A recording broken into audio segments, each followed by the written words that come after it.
He sits on a lion throne, surrounded by a reverend band of ministers, glowing like beauty, like the god of love. And beloved by his people like Lord Shiva. Unwavering as the ocean, he maintains the bound of law. Protecting the good and punishing the evildoer is always the king's highest duty and a neighbor.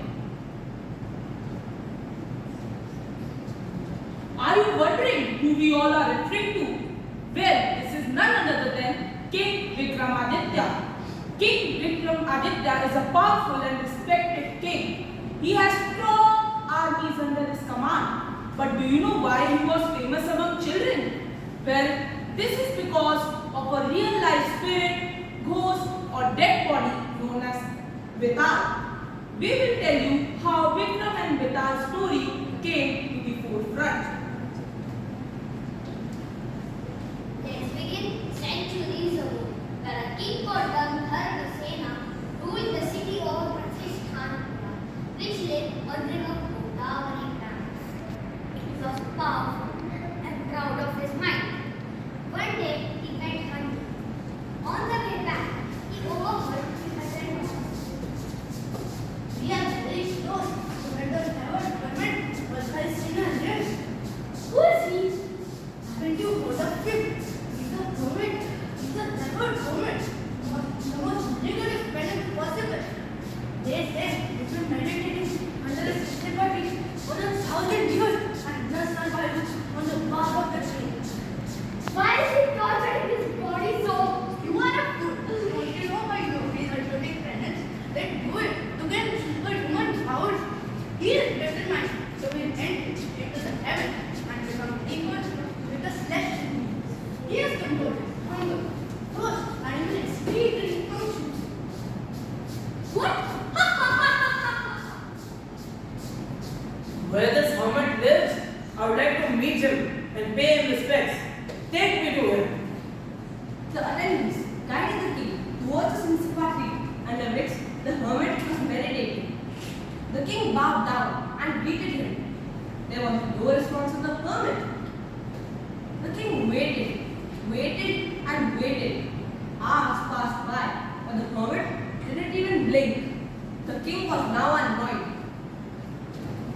What a conceited man. He is so full of himself that he refuses to open his eyes to acknowledge that I, the king, am waiting for him so humbly. I will make him pay for his rudeness. When the Vasena returned to his capital city in far mood, thinking of ways to teach him a lesson. In the following day, he announced on the road. A proud hermit is meditating in the forest. So proud that he doesn't open his eyes to acknowledge those who come to seek blessings to him.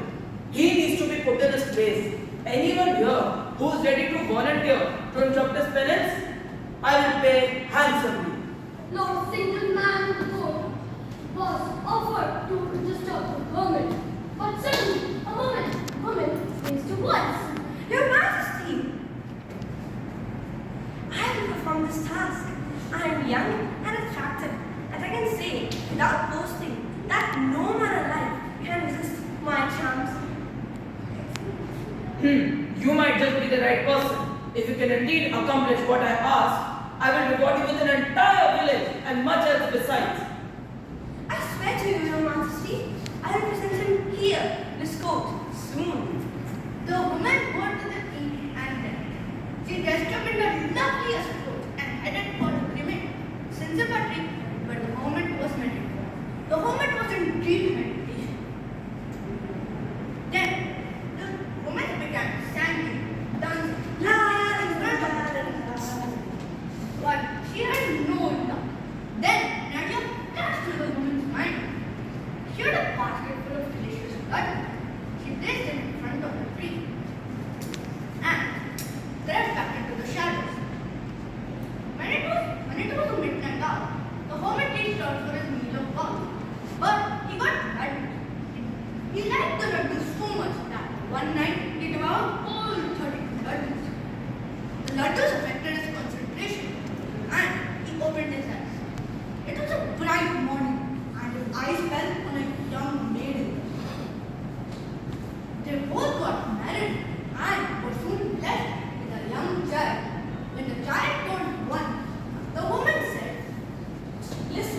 You are no longer a hermit. You're a family man, and we belong to a community. We should live in a city with people in it, and not in this hermitage. Wild animals roam around these woods, and our son is in constant danger. Choose the place and go and seek assistance. We can go to Pratishthanpura and ask King Gandharv for assistance.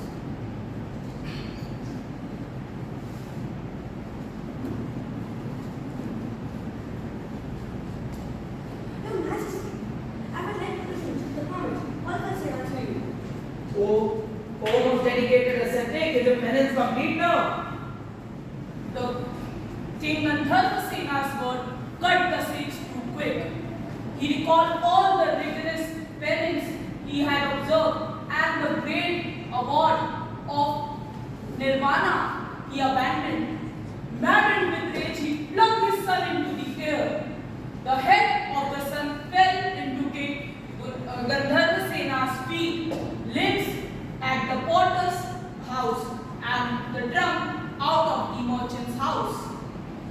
The head, the trunk, and the limb disappeared. Valkalsena walked out of the kingdom, and the woman followed him weeping. After 9 months, respectively, King Gandharvasena's wife, the potter's wife, and the merchant's wife was blessed with a son. 3 boys born at the same time. King Gandharvasena was elated. He called the astrologer for the naming ceremony and his rituals. Your son is blessed with extraordinary fortune. O king, he was born under the auspicious signs with 5 of the planets, and the most powerful. He is destined for greatness, and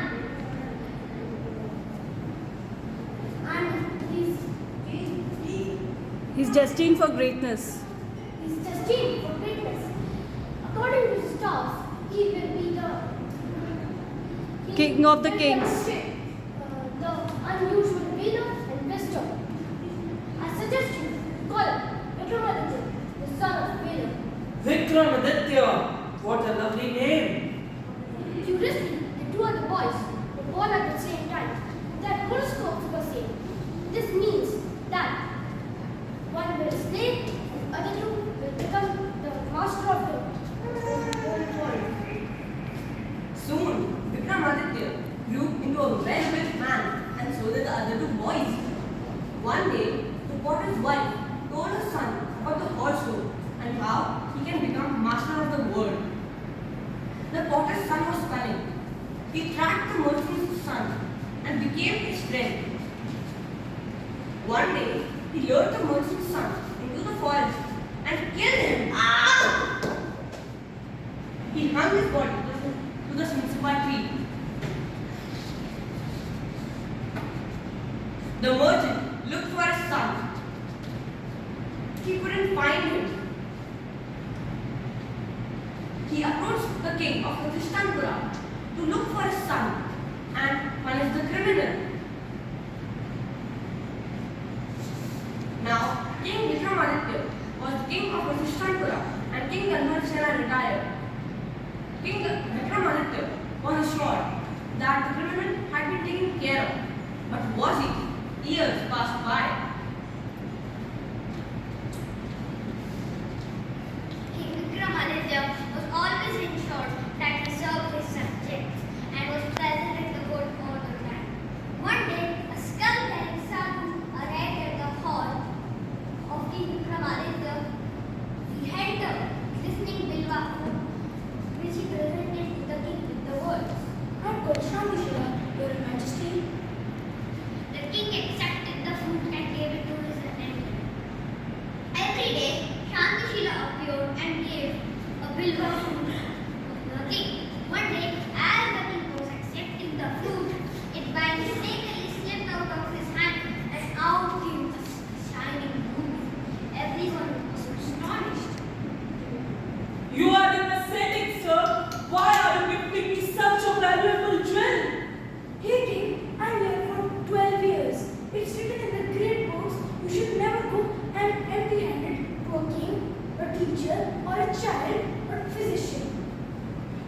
You must not go empty-handed. You must get a gift to present him. Astounded at hearing this, the king went with the storekeeper to the store and noticed a heap of precious gems above the rotten heap. King Vikramaditya's eyes was in disbelief. Oh Yogi, how can I repay you? You must come to the banks of Godavari on the 14th day of Krishna Paksha on the Roman moon. I will able to get siddhis, but make sure you will be dressed in only dark clothes and armed with only one sword. I have given you my word. I shall be there. The king reached the cremation ground on the 14th night, the night of Amavasya, and found the yogi waiting there. The yogi saw him. Oh king, you came. Thank you.